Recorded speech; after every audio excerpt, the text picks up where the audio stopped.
Hey, Mark. Top right, Hey, Mark Rodgers, the sports animal, Oklahoma City. I call you the OKC legend. But I've got to introduce you. And before we introduce you and Tess, you've got to realize and understand what her real title is. And this will sum it up right here. So Tess, is she the first lady of the man cave? Yeah. Hey, Amaru. Only if you're ready. Let's go.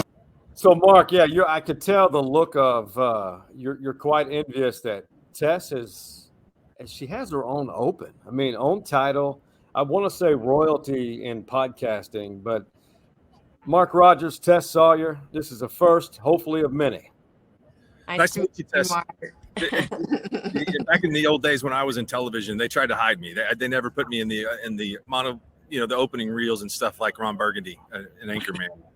I didn't get fun shots, team shots. You didn't eat a giant wheel of cheese? Yeah, no, I could do that. I don't think that they, like I said, they just try to put me in the back. Yeah, I'm the only female, so they have to use me where they can. I agree. Yeah, boost ratings, all kinds of stuff. But before we get going, this episode number 2, the second of 2 Big 12 Football Media Day episodes, sponsored by Honest AC and Plumbing, where a handshake still means something, and they are based out of Hutto, and they will service everybody in North Austin all the way up to Gerald, Texas. So we know why we're here.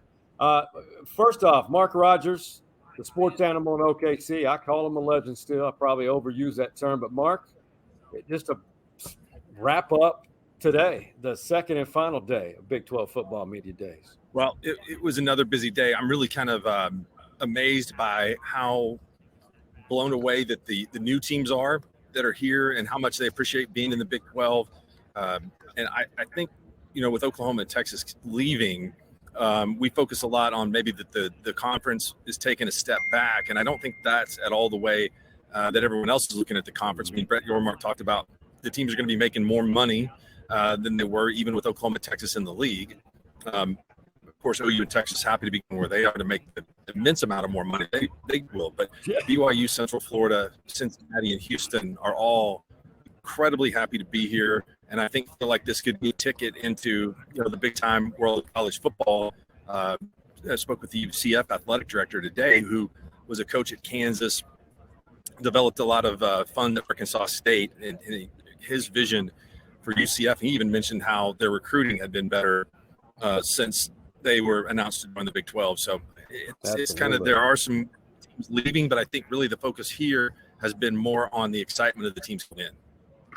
Well, I think one subject, and I agree. I mean, it is elevating these programs to a vision. A lot of those, the investor or boosters and ADs that they had, and this was like for Houston, they missed out the first time when the inception of the Big 12, and then of course Cincinnati made that playoff run.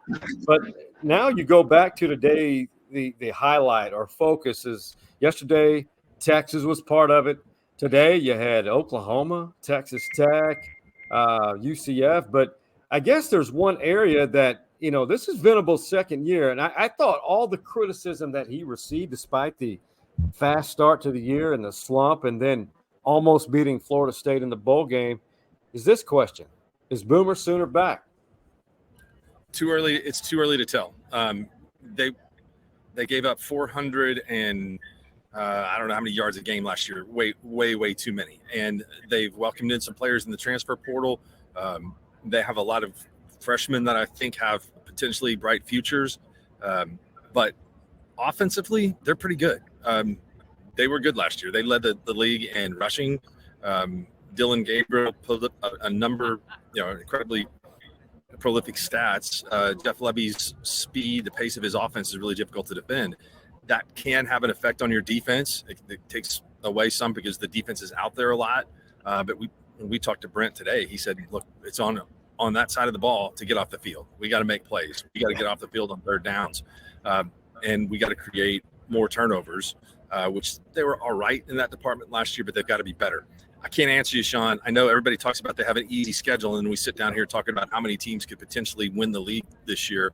OU's lucky because they don't play Tech and they don't play Kansas State, and I think those are two teams in the top tier of the conference. They play both West Virginia and Cincinnati, which I think are the two bottom teams in the conference. So I'm never a believer that an easy schedule makes you a good football team. They're going to have to be a good football team if they want to be back and win 9 or 10 games. I don't know if we're going to see that 49 goose egg again like we did against Texas. I don't know if I'll see that again in my lifetime. Of course, I love seeing it, but I don't know. I don't see that happening again this year. I think there'll be some vengeance. They're going to come back with some vengeance against Texas. That game can change from year to year. Oklahoma's now got serious depth at quarterback. I mean, much more than they did last year. Yes. With Dylan Gabriel and Jackson Arnold, who's considered to be one of the better quarterbacks in the country. So I don't think that something like that happens. It was kind of a little bit of special circumstances, and you got to give credit to the Horns. They played really well that day. They did. It was fun to watch. So I'll take it. I've seen plenty losses so in my lifetime. So I'll take one of those. Hey, the magic of editing, we can change venues. Mark Rodgers just made record time from Cowboy Stadium back home to Norman, Oklahoma. Amazing. I think it's probably a little quicker to get back here than it is to get to Austin, especially through that traffic. If you're going anywhere south of, I don't know, Leander. But that's right. Actually, south of Gerald. Okay. Yeah. I'm sure it's pretty rough. Brent Venables, longtime DC, then went to Clemson. Now is its second year as the OU head coach. And the legend from them, Austin American-Statesman, Kirk Bohls, he brought up a good statement. I didn't think about this because we all know what happened in the second year when Bob Stoops was the head coach. And has Bob Stoops reminded you of how he did in his second year at OU? I've got good revisionist memory. I remember what that year was what it was like. But it's everything, Kurt. It really is. Looking at overall efficiency, I think is probably the biggest thing for me. Yeah, Brent was there for that. He would remember somewhat. Yeah.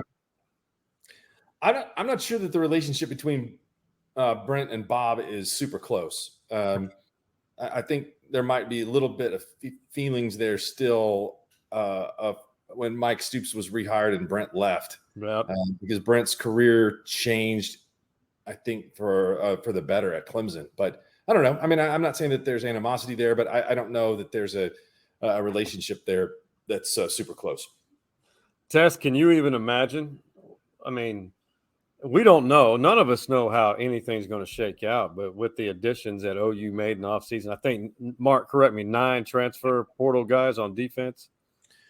Yes, but they did lose a lot, too. I don't know if everybody that's in the transfer portal is going to be an immediate success. They do have a really good recruiting class, and they're continuing to recruit well. But that's no guarantee that that's going to ever manifest itself into 10-win seasons and things like that. So there's just a lot of questions they need to answer on the defensive side of the ball this year. Tess, I mean, you've seen a lot of different things happen since the portal has become a thing, NIL. I mean, do you think what happened to OU in 2000, would you be shocked by it?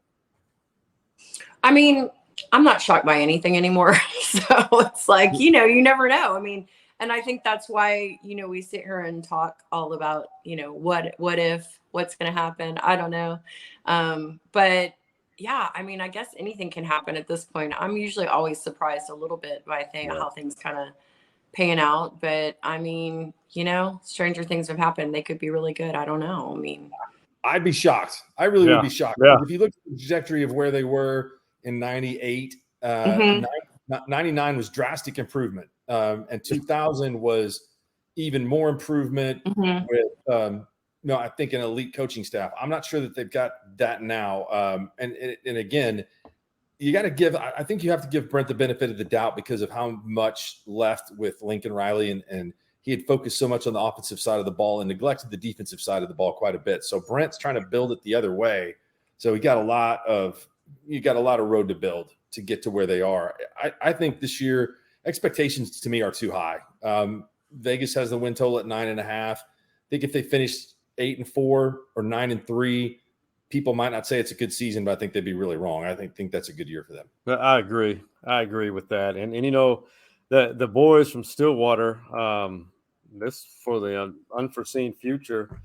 Gundy, you know, that was his day yesterday, but they have been very consistent, never a losing season. But one thing we do know, that this is probably going to be the last year of Bedlam, and Gundy talked about that yesterday. Oklahoma State's not going to change what we do because Oklahoma chose to go to the SEC. Because they're the ones that made their mind up to go to the SEC. So with all the talk from administration and people saying that Oklahoma State needs to do this and that, all Oklahoma had to do was not go to the SEC. So, Mark, just to clear it up for everybody, a lot of people down here in Austin or Longhorn Nation, they think Gundy comes across as a little arrogant and hates Texas, which I don't think he hates Texas. But what's your pulse on his opinion on that whole Oklahoma to SEC? I mean, I think it's authentic. Well, he's speaking to his fan base. I mean, that's what he's doing. And I think that his fan base is probably going to miss the Oklahoma game. And there's really no reason for them to want to try to play it because Oklahoma's not going to play it, especially if the SEC goes to a 9-game schedule. Right. And so I think that question just keeps getting asked and asked and asked and asked over and over again. And it's a pride thing, right? I mean, you've gone through this with the A&M Texas deal. Well, why don't we, fans say, well, why don't we want to play him? Or who's scared of who? Who doesn't want the game? And I think the truth is it's really not that at all. It's just a matter of scheduling out in the future of the non-conference games and then, playing a difficult conference schedule. And everybody wants to win and get in the playoff. The UCF athletic director today said he preferred an 8-game conference schedule because he served on the playoff committee, and he said, I've looked at records and I've looked at what teams have done. And, he said, if we play 8 games and a conference schedule instead of 9, everybody has a half a less loss, which makes sense in the conference. So we'll see how it works in the future and how much teams want to kind of control the schedule based on having huge home games revenue and keeping the money for themselves, not having to go, pay teams to come in and necessarily play a lot. So we'll see how it goes. I just think the Bedlam series is not over, but I think it's done for quite a while. And Tess, you know what it was like. I was in OKC when that rivalry ended, and you were here. I mean, you were involved in it as a fan. I mean, this is very similar, right?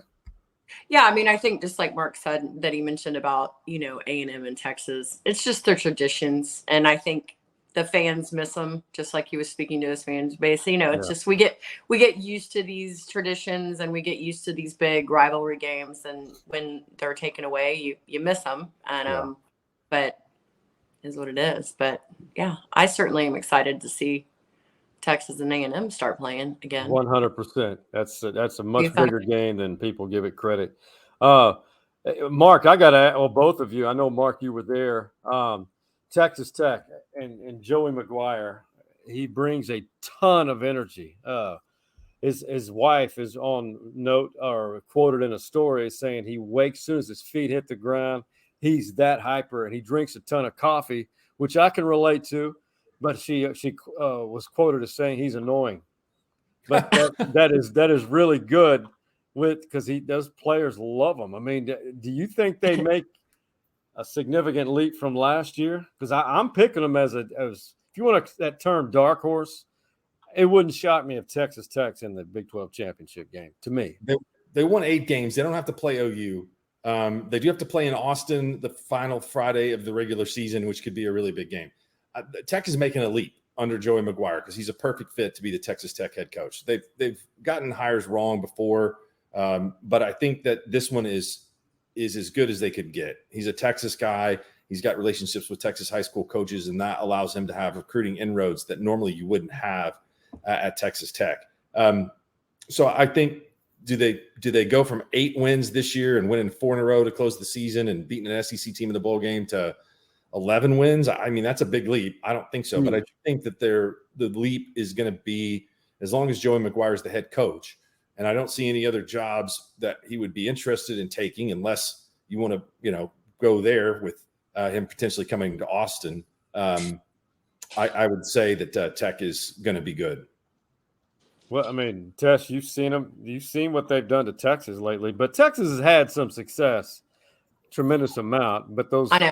I really want the W at that day after Thanksgiving night game.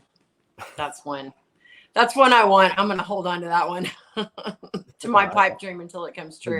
That game has a great chance to decide, somebody being in the Big 12 championship game. Totally. I agree. Yeah. Having championship implications. I agree. I mean, that's going to be such an awesome game at the end of the season, Thanksgiving weekend. It won't be 104. It's going to be amazing. We're going to have so much fun. Mark, she and I were at the Alabama game last year, and it was blistering hot. And I love heat. That was, other than the adrenaline rush, which helped us forget it, the halftime was awful. Like Africa. It was terrible. Swamp ass times 100. Yeah, I bet. Well, this one I think has probably a chance to have a better ending for Texas than that one. No, yeah, absolutely. And I think for Tech, I think Taj Brooks, clearly one of the best running backs in the country. I'm looking forward to him to take a leap too. But I'm with y'all. I think that last game with Texas and Tech will determine who plays in that Big 12 championship. I really do. Really do. A lot of fun. Before we take a very quick break, got to get props and shouts out to Coach Kleiman and what he's done at Kansas State. It looks very Bill Snyder-esque. They're consistent. No Deuce Vaughn, though. No, that's a big loss for them, but they do have the best offensive line in the conference, so they're going to have to find somebody at that tailback position. And they're a tough team. I think they're not afraid to be physical in practice. I think some teams that really are based on offensive skill sacrifice their defense in practice sometimes by allowing them to, they're not physical in practice. They don't tackle. And maybe the league's changing a little bit with some emphasis on defensive coaching. I think Dave Aranda, has been able to develop some defenses. And I think Chris Kleiman, although he's an offensive coach, I think he's not afraid to have his defense get physical in practice. So their schedule is interesting. They've beaten OU the last couple of years. They don't play OU, but I think K-State is going to be good enough to be in that mix again, where they were 7-2 last year in the league. Maybe they fall back to a 6-3 type season, but I think if you're 6-3 this year, you're going to, you will have a say in what's going to happen in the league. Yeah. I think they're relevant and will be relevant. Like you said, I think they're going to be, hard to beat. So they look good to me so far. They look good. Yeah, and you know what? They have developed guys that some people won't recruit, but they are recruiting well, in my opinion. Hey, quick break, and we got to get some more feedback from Mark on setting the tone of what was Big 12 Media Days. You anticipate it. It starts. It's over with just like that. And Coach Sarkisian here at UT, his ties to BYU. That's coming up on the other side of this break. For all of your insurance needs, look no further than our primary sponsor, Jim Saxton State Farm Insurance Agency. The ATX OG has been insuring Austin for over 3 decades. And get this, Jim Saxton is a Longhorn legacy. He is the son of the late, great James Saxton, who was a Heisman finalist. Be sure to give him a call, or better yet, visit his website, saxtoninsurance.com, and tell him that the stories inside the Man Cave Boys recommended you.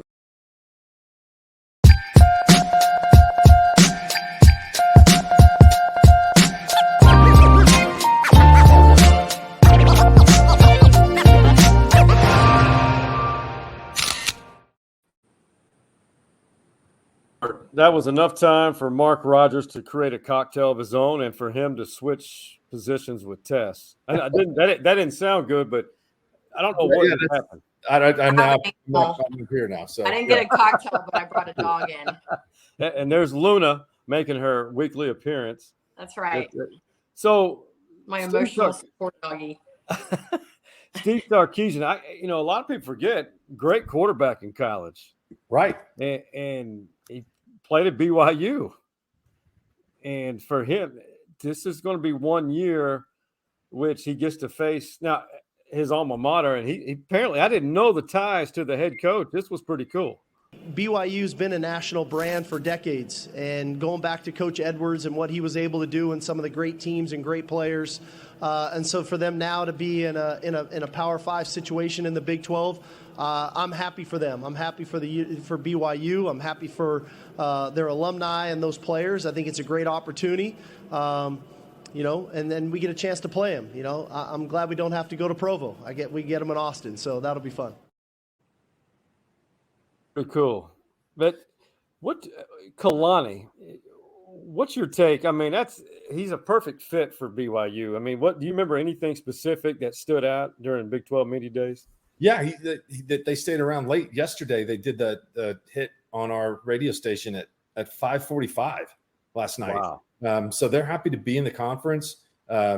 He made a pretty funny reference that he had to get advice from Keaton Slovis, their quarterback, on how to handle a media day because he'd never been to one before, where the quarterback had been to one with Pitt a year ago. So I think that they're going to be a good addition to the league. I think they're really happy to be here. And so I'm excited to see what they can do. And this is a team with a quarterback that's got an NFL-type arm. So there's a chance that they can win some games by throwing the football.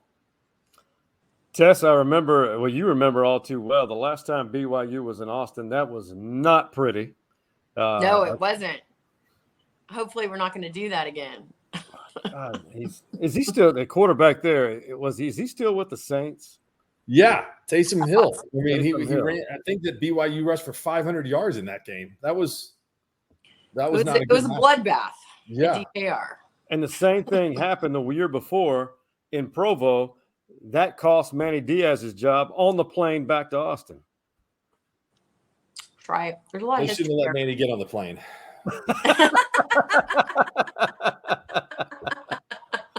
That's abort. But BYU, man, they've always been relevant, and that's why I think they're going to be in the upper half of this Big 12 race. Well, you got 7 teams in the upper half. I mean, so you're going to have to. It seems like there's a lot of teams that could get into that mix. Like I think the 2 teams at the bottom to me are West Virginia and Cincinnati. Probably Houston is next. It's hard to say. Again, the 7 teams that you guarantee are going to be in the top. I mean, I feel pretty comfortable that Texas would be. Yeah. I think I feel comfortable that TCU and Kansas State would be. Kansas is kind of a borderline team there. Yeah. Tech probably yes. Top 7, it will be crazy if Oklahoma can't get into the top 7. So I would say, yeah, they probably do. I don't know that they're in the top 2 or 3, but I would think they're in the top 7. Well, the BYU game at Texas, too, is also at the tail end of the season. So it's almost like a lot of things might be determined, at the very end. Actually, it's the second to last game. So how about that BYU schedule at the end? They got Oklahoma, Oklahoma State, and Texas all at the end of the season. Yeah. Their schedule is by far the toughest of any team in the league. And then it's all like boom, boom, boom. Yeah, it's going to be rough. I think they got it set up because I think the schedule makers were thinking that way. I would imagine. I know we briefly talked about it, but TCU, what they did last year was insane, absolutely insane. But what are y'all thinking as far as an encore? Because Mark, you told me something. It was yesterday because of what Sonny said is that they could be that much better with a different QB. I think he basically told us if Chandler Morris doesn't make mistakes that the offense has potential because the skill positions will be there. And I think Sonny is pretty confident in himself as an offensive coach. So defense, they lost some good guys on defense that have been there for a couple of seasons. But they really – I'm impressed with what Sonny did as a coach there last year. So I think that they're not going to be a pushover for sure. I mean, Tess took a liking to Coach Patterson, as did most people here in Austin. Yeah. And he's no longer there. He slid into my DMs. No, I'm kidding. Oh, nice. Okay. Did he write you a song? What'd you say? Did he write you a song? No, but sent me a guitar emoji or something like that. No, I was actually asking him, trying to get him on the pod, and he was nice enough to respond to me and tell me that I had to go through, the system. Yeah. That's too bad. You know how that goes, Mark. We got to go through those SIDs for everything. Yeah, I got the old. I'd love to, but it is a tough world for these SIDs right now because NIL has opened things up. It's almost like there's a gray area, but you could get your credentials stripped or reprimanded if you don't go through them. They don't really have the power that they do anymore. They're not going to tell athletes no who want to do interviews or want to do media opportunities. They're going to have to allow that to happen. So it's a fine line. I think they're probably going to play a little bit of a bluffing game when it comes to those things. So times have definitely changed, and power has definitely swung the balance of that to the athletes, which is not a terrible thing. No, I think that's great. I do. I like it. I mean, I like that is. I will say I won't name universities, but I've been slapped on the wrist for this platform with a few places telling me not to ever text their athletes. Not to touch them. Yeah. Text. Oh. That's pretty ridiculous. Doing? Yeah. I was. I'll just keep it who it is to myself, but I just kind of giggle. We know who it is. We know who it is. Oh my! Mark, wrap it up today. Day 2, Big 12 football media days. Was there any quote or quotes or anything you observed that you took note of that was either comical or I don't know that you won't forget today that was, or maybe eye-opening? We visited with Tyler Shuck at Tech today. I thought he was good and interesting at talking about he's a lake guy, likes to go to Lake Havasu. He did tell me that there were some good lakes around Lubbock, and I think that was a bold-faced lie. I haven't seen any of them, but to each his own. I do know that Lake Havasu is probably better than anything they have around Lubbock. But today things kind of wrapped up a little bit early, and the folks are ready to get out of there. But it's good to get this in the rearview mirror and have some SEC media days next week, and then we'll be really headed towards football here pretty quickly. The month of August moves by at an alarming rate. Lightning fast, because before you know it. My God, where are you first week of the season, Mark? It's a good question. I think the first week of the season, I will either be in Tulsa with an event with Roy Williams for Coach's Cabana, a project that I'm working with, probably in Norman to see Oklahoma and Arkansas State. The Fighting, what are they? The Indians? They're not the Indians. They're the Red Wolves. They used to be the Indians. They're the Red Wolves now. Yes. Yeah, they had to change it a little, right. Politically incorrect. Right. That's right. Yeah. Yep. But to each their own. The Red Wolves from Jonesboro. A lot of rice farmers over there, by the way.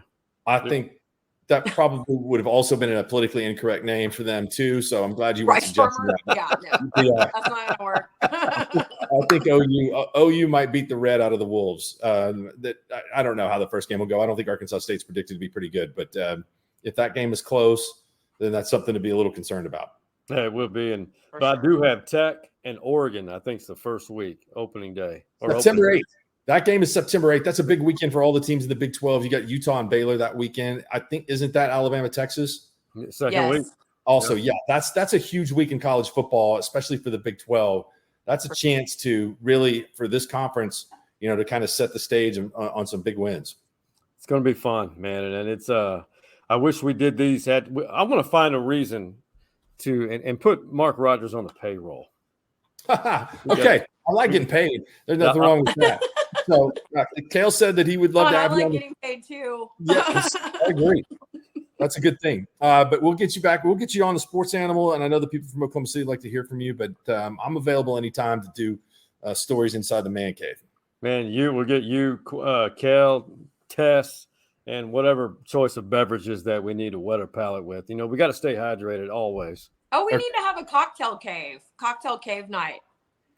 I'm for it. That sounds good. I like that. Yeah, there's no regulations keeping me from doing that. So right. None. Hey, there is no system to go through on that. We're just none whatsoever. Hey, Mark Rodgers, man, we appreciate you, brother, for doing this. Really do.